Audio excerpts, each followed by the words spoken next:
Qaynona endigina asal oyidan qaytgan keliniga dedi: "Baraka toping qizim. O'g'limni namoz o'qiydigan, masjidga oshiqadigan bo'lishiga sabab bo'ldingiz. Men 30 yilda qilolmagan ishni 30 kunda amalga oshirdingiz", dedi ko'z yoshlarini quyib. Kelin esa: "Onajon, tosh va xazina qissasini bilasizmi?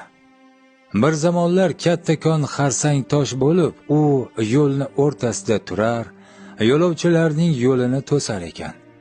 Bir kishi uni bolta bilan urib maydalashga harakat qilibdi. 99 marta zarba berib charchab qolibdi.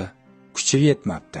So'ng u yerga bir kishi kelib qolgan ekan, undan: "Ey birodar, toshni maydalashib yuboring", debdi.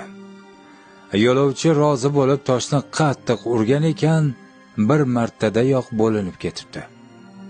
Qarashsa xarsang ostida hamyon to'la oltin bor ekan.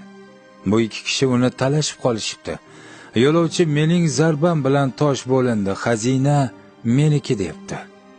Xullas, ular qozining huzuriga borishibdi. "Unda meni ham qisman haqqim bor, axir men uni 99 marta urdim, charchadim. O'zim bo'laklay olardim", debdi avvalgi kishi.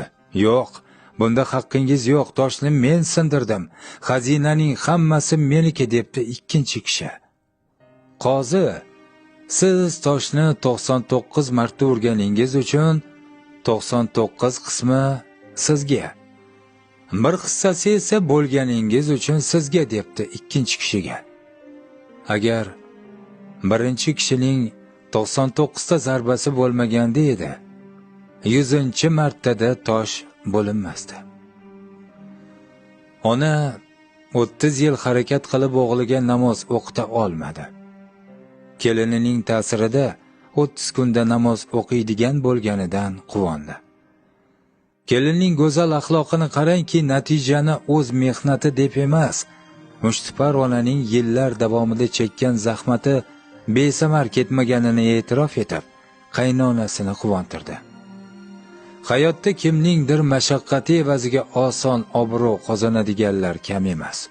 Bir kishi binoning poydevoridan, avvalgi g'ishlaridan boshlab ko'taradi, lekin oxirgi g'ishni kimdir kelib qo'yadi va muvaffaqiyat, obro' unga boqib ketadi.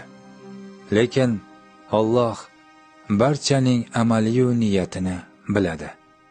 Go'zal axloq asli go'zal insonlardagina bo'ladi. Xulosa esa o'zimizdan, azizlar.